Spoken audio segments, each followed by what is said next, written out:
NCC के सभी cadets को मेरी तरफ से जय हिंद। सबसे पहले मैं आपको एनसीसी ज्वाइन करने पर बधाई देता हूं और अपने इस चैनल में एनसीसी इंडिया प्रोग्राम में आप सभी का स्वागत करता हूं। आज के इस लेक्चर में मैं डिस्कस करूंगा एनसीसी के लक्ष्य और उसके उद्देश्य के बारे में। हम यूं कहें, what are the aims and objective of NCC. तो चलिए शुरू करते हैं। एनसीसी के मुख्य रूप से 3 लक्ष्य हैं। सबसे पहले लक्ष्य में कैडेट्स में गुणों का विकास करना, जैसे चरित्र निर्माण, जिसको हम कैरेक्टर कहते हैं, leadership, comradeship, courage, discipline, spirit of adventure, secular outlook and idea of selfless service. हम यूं कहें कि हमारे कैडेट्स के अंदर चरित्र निर्माण करना, नेतृत्व की भावना उनमें पैदा करना, कॉमरेडशिप, जिसको हम भाईचारा कहते हैं। कॉमरेडशिप बहुत जरूरी है एक ऐसे संगठन के लिए, चाहे वो हमारी डिफेंस फोर्सेस हो या एनसीसी हो।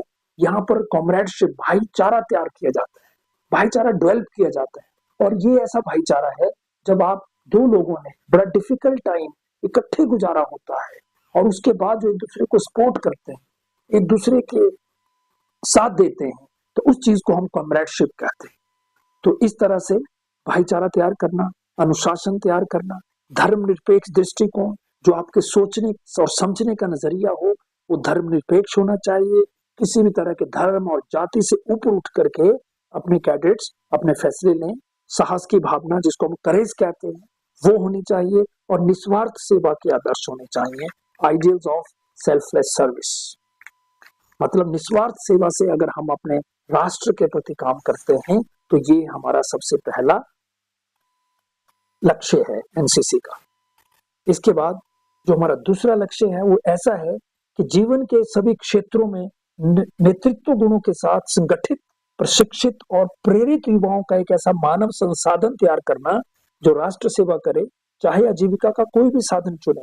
कहने का मतलब ये है, जैसे हम जानते हैं कि आज हमारा भारतवर्ष दुनिया का सबसे युवा देश है और हमने ऐसे युवा तैयार करने हैं जो संगठित हों, प्रशिक्षित हों और प्रेरित हों।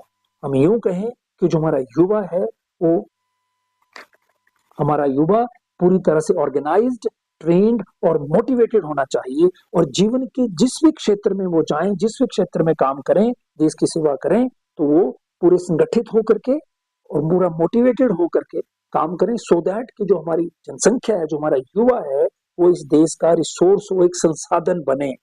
और तीसरा जो सबसे इंपॉर्टेंट लक्ष्य है, एक ऐसा एनवायरनमेंट क्रिएट करना। मतलब जब हम अपने स्कूल कॉलेज में एनसीसी लेते हैं तो ऐसा माहौल तैयार करना कैंप्स के थ्रू या अपनी ट्रेनिंग के थ्रू कि हमारा युवा है वो प्रेरित हो हमारे डिफेंस सर्विसेज को ज्वाइन करने के लिए। ये जरूरी नहीं है, वैसे तो युवा किसी भी क्षेत्र में जा सकता है।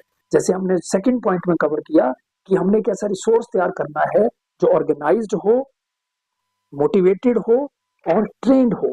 कहने का मतलब संगठित, प्रशिक्षित और प्रेरित युवा होना चाहिए। लेकिन साथ साथ हमारा ये भी फर्ज बनता है एक ऐसा माहौल तैयार करना जिसमें युवा डिफेंस फोर्सेस की तरफ अट्रैक्ट हों और निस्वार्थ भाव से देश की सेवा करने के लिए आगे आए। तो ये हमारा एनसीसी का एम है। इसके साथ साथ हम एनसीसी के विजन की बात करते हैं। तो इसमें हम बात करते हैं to empower volunteer youth to become potential leaders and responsible citizen of the country. मतलब हमने एम्पावर करना है जो वॉलंटियर यूथ है, बिकॉज हम जानते हैं कि एनसीसी क्या है, एक वॉलंटियर ऑर्गेनाइजेशन है, एक स्वैच्छिक ऑर्गेनाइजेशन है, दुनिया का सबसे बड़ा युवा संगठन है।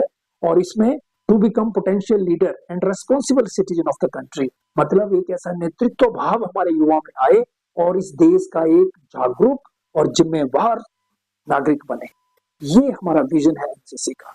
चाहे वो जिस मर्जी क्षेत्र में हो, लेकिन वो एक जागरूक और जिम्मेवार नागरिक बने और अपने कर्तव्य को पहचाने। This is the vision of NCC. इसके साथ साथ हम इसके कुछ उद्देश्यों की बात करते हैं। इसके उद्देश्य में सबसे पहला आता है reach out to the maximum youth through various institutions. हम जानते हैं इस वक्त हमारे देश में 13 से 14 लाख एनसीसी कैडेट्स हैं जो सीनियर और जूनियर डिवीजन को मिला के हैं। तो कोशिश यही है कि जितने यूथ, मैक्सिमम से मैक्सिमम यूथ को हम कवर करें। Reach out to the maximum youth through various institutions. तो आज हम देखते हैं कि हर दूसरे तीसरे इंस्टीट्यूट में एनसीसी है और इस वक्त जो सरकार का टारगेट है वो 3 से 4 लाख और युवाओं को जोड़ने का है। तो ये एनसीसी का ऑब्जेक्टिव है कि ज्यादा से ज्यादा यूथ को इस ऑर्गेनाइजेशन के साथ जोड़ा जाए। Make NCC as an important part of the society, मतलब एनसीसी को बहुत ही इंपॉर्टेंट पार्ट सोसाइटी का बना दिया जाए और एनसीसी कैडेट्स अपने काम की वजह से अपनी पहचान बनाएं और सोसाइटी में उनका एक बहुत बढ़िया रुतबा हो और एक पहचान बने और हमारी सोसाइटी का एक इंटीग्रल पार्ट बने। जब कभी भी देश के ऊपर किसी भी तरह की कोई आपदा आए तो एनसीसी कैडेट्स उसमें लोगों की हेल्प करें और एक बहुत ही बहुमूल्य पार्ट बने हमारे समाज का। थर्ड पॉइंट हम बात करते हैं, teach positive thinking and attitude to the youth. NCC के जितने भी प्रोग्राम्स होते हैं, जो भी हमारे कैंप्स होते हैं, चाहे सोशल कैंप हो, चाहे कोई आर्मी अटैचमेंट कैंप हो या कोई सीएटीसी हो, उसके थ्रू बच्चों के अंदर या कैडेट्स के अंदर हम पॉजिटिव थिंकिंग और एटीट्यूड डेवलप करें, क्योंकि हर प्रॉब्लम के बारे में हमारे बीच में एक पॉजिटिव दृष्टिकोण होना चाहिए। जिंदगी में जो भी प्रॉब्लम्स हैं, देश में जो भी प्रॉब्लम्स हैं या इंडिविजुअल की लाइफ में जो भी प्रॉब्लम है, उसको हम पॉजिटिव तरीके से सोचें और उसके सॉल्यूशन को ढूंढें, चैलेंजेस को स्वीकार करें और उन्हें ओवरकम करें। इस तरह का यूथ हम बनाना चाहते हैं। This is the objective of NCC. And fourth point is become a main source of national integration by making NCC as one of the greatest cohesive force of our nation, irrespective of any caste, creed, religion or reason. कहने का मतलब ये है कि NCC का जो हमारा youth है वो जाति, धर्म, रीजन, एरिया और लालच से ऊपर उठ करके देश भावना के साथ काम करे और पूरे देश को जोड़ने का काम करे, जिसको हम कहते हैं नेशनल इंटीग्रेशन, जिसमें किसी भी तरह से हम किसी रीजन की बात ना करें, किसी धर्म की बात ना करें, किसी जाति की बात ना करें, किसी लालच की बात ना करें। इससे ऊपर उठ करके अपने देश को सर्वोपरि मान करके उस देश के बारे में सोचें और काम करें। इस तरह का ऑब्जेक्टिव लेकर के एनसीसी काम कर रही है। Mould the youth of the entire country into A United, secular and disciplined citizen of the nation. मतलब हमारे देश का जो यूथ है उसको हम इस तरह से मोल्ड करें, इस सांचे में उसको ढालें कि उनके सोचने का जो नजरिया है वो होलिस्टिक हो, यूनाइटेड होकर के सोचें, सेकुलर तरीके से अपने फैसले लें और एक डिसिप्लिन्ड सिटीजन बने अपने देश का। डिसिप्लिन्ड सिटीजन ऐसा है जो अनुशासन में रहे, देश के अपने कर्तव्यों को भी समझे और अपने अधिकारों की भी बात करे और लोगों को भी जागरूक करे। इस तरह का सिटीजन हमें चाहिए। Provide an ideal platform for the youth to showcase their potential in nation building. मतलब एनसीसी एक ऐसा मंच प्रोवाइड करता है जिसमें हमारे यूथ को मौका मिलता है अपने पोटेंशियल को दिखाने का कि मैं नेशन बिल्डिंग में किस तरह से अपना रोल प्ले कर सकता हूं। तो इस तरह से एनसीसी के डिफरेंट कैंप्स में, डिफरेंट गैदरिंग्स में इस तरह का प्लेटफॉर्म प्रोवाइड किया जाता है। उसके अंदर जो छुपी हुई प्रतिभा है उसको बाहर निकाला जाता है। इस ऑब्जेक्टिव के साथ एनसीसी काम करता है। Instill spirit of secularism and united India by organizing national integration camps all over the country.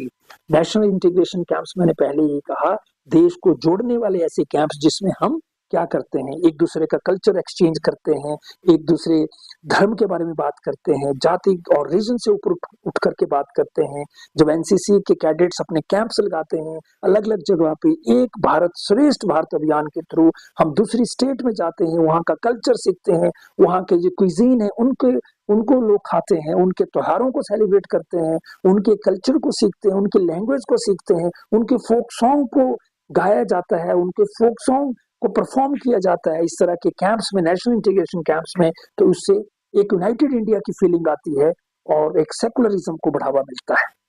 Last में, reach out to the youth of friendly foreign country through youth exchange programs. 10 ऐसे countries हैं जो हमारे friendly countries हैं, वहां पर हमारा youth जो एनसीसी में अच्छा काम कर रहे हैं, कुछ सिलेक्टेड यूथ को मौका मिलता है उन फॉरेन कंट्रीज में जाने का और वहां के कल्चर, वहां के अपने कल्चर को दिखाने का और वहां के कल्चर को सीखने का। तो ये डिफरेंट ऑब्जेक्टिव्स हैं जिन ऑब्जेक्टिव्स के ऊपर एनसीसी काम करता है। इसके साथ कुछ कोर वैल्यूज हैं एनसीसी की, उसके बारे में बात करेंगे। कोर वैल्यूज का मतलब है कि ऐसी वैल्यूज जिसके ऊपर एनसीसी काम करता है। A sense of patriotic commitment to encourage cadets to contribute to nation development. कहने का मतलब यह है कि राष्ट्रवाद की भावना हमने अपने यूथ में जनरेट करनी है, कैडेट में जनरेट करनी है, सो दैट कि वो नेशन डेवलपमेंट में अपने देश की प्रगति में पार्टिसिपेट करे, उसमें कंट्रीब्यूट करे, चाहे वो जिस मर्जी फील्ड में जाए। दूसरा जो कोर वैल्यू की हम बात करते हैं, respect for diversity in religion, language, culture, ethnicity, lifestyle and habitat to instil a sense of national unity and social cohesion. उसके सोचने समझने का नजरिया क्या होना चाहिए कि वो नेशनल यूनिटी, राष्ट्रीय एकता और सोशल कोहेजन की बात करे, जो रीजन, रिलीजन, कल्चर, एथनिसिटी उससे ऊपर जाए। तो इसके लिए सबसे इंपॉर्टेंट, जैसे हमने कहा हमारे ऑब्जेक्टिव्स में भी ये पॉइंट आता है कि नेशनल इंटीग्रेशन कैंप्स के थ्रू हम उस चीज को ओवरकम करते हैं और इस चीज को हम अपने कैडेट्स के अंदर इनकुलकेट करते हैं। Avoiding commitment to learn and adhere to the norms and values enshrined in the Indian constitution.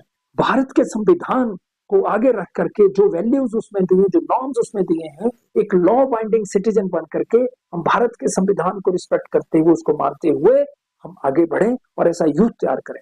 Understanding the values of a just and impartial exercise of authority. Understanding the values of just and impartial exercise of authority मतलब जो भी authority किसी individual के पास है उसको impartial exercise किया जाए, किसी भी जाति, धर्म, कलर, क्रीड, अपनेपन से छोड़ करके सारा लॉ जो है सबके लिए इक्वल इंप्लीमेंट किया जाए। इस तरह का यूथ चाहिए और इस तरह के कोर वैल्यूज के साथ एनसीसी काम करता है। There are 4 cardinals of discipline. अनुशासन में रहने के लिए एनसीसी कैडेट्स को ये 4 चीजें सिखाई जाती हैं, जिसमें ओवे विद स्माइल, जो भी आपको आपका सीनियर ऑर्डर देता है, जो आपको इंस्ट्रक्शंस मिलती हैं, उसको आपने स्माइल के साथ ओबे करना है। स्माइल आपके फेस पर होनी चाहिए। एंड बी पंक्चुअल, जो टाइम आपको दिया जाता है, जो आपके असेंबली का टाइम है, जहां आपकी अटेंडेंस होनी है, जो भी वर्क असाइनमेंट है, you should be very very punctual in performing your duties. Work hard and without first, कहने का मतलब ये है हार्ड वर्क करो और ज्यादा मीन मेक मत निकालो किसी चीज में। जो भी चल रहा है लाइफ में, जहां आप हो वहां जो फैसिलिटीज हैं उनको इस्तेमाल करिए, कम में भी गुजारा करना सीखिए, ज्यादा मीन मेक निकाले बिना आगे बढ़ते जाइए और हार्ड वर्क करते जाइए। These are the 4 cardinal of discipline. And make no excuses and tell no lies, बहानेबाजी नहीं चलेगी, right? Make no excuses, work has been assigned to you and you have to complete this task. ये इस attitude के साथ हमने काम करना है और एक ग्रुप के साथ काम करना है। एंड टेल नो लाइज, और झूठ नहीं बोलना है। डेफिनेटली अगर ये चारों चीजें इंसान अपनी जिंदगी में उतार ले, जिस तरह से एनसीसी के कैडेट्स को ये चीजें सिखाई जाती हैं, ये जो क्वालिटीज इनकलकेट की जाती हैं कि ओवे with smile, be punctual, work hard without first and make no excuse and tell no lies, तो आपकी लाइफ बहुत बेहतर हो जाएगी और हम आने वाले जो हमारे आसपास के लोग हैं, हमारा जो समाज है, उसमें हम गुडविल फैला सकते हैं। इन द एंड हम बात करेंगे मोटो ऑफ एनसीसी। इसलिए एनसीसी का जो मोटो है that is unity and discipline, मतलब एकता और अनुशासन। ये हमने देखा कि अनुशासन कैसे आ सकता है, किस तरह से हमारे जो 4 कार्डिनल एंड डिसिप्लिन के उनको फॉलो करके और पूरे देश के अंदर और हम यूनिटी से रहें, यूनिटी रखें, religion, region, caste, colour, creed से ऊपर उठ करके हम बात करें, अपने संविधान को माने, जो नोटिफिकेशंस हैं, जो सरकार के द्वारा दिए गया लॉ है उसको कंसीडर करें और एक लॉ बाइंडिंग सिटीजन बनते हुए एक ऐसा माहौल क्रिएट करें ताकि सब लोग सुख शांति से रहें और हम अपने देश को प्रोग्रेस में पार्टिसिपेट करें। तो इन्हीं चीजों के साथ मैं बहुत धन्यवाद करता हूं आप सभी कैडेट्स का। अगर आपको ये जानकारी पसंद आई है तो आप मेरे इस चैनल को सब्सक्राइब करिए। एंड आई प्रॉमिस यू, पूरा के पूरा जो एनसीसी का सिलेबस है of A certificate, B certificate, C certificate exam, I will cover through this type of simple explanations. And please, if you like it, then kindly like, share and subscribe my channel. Thank you very much.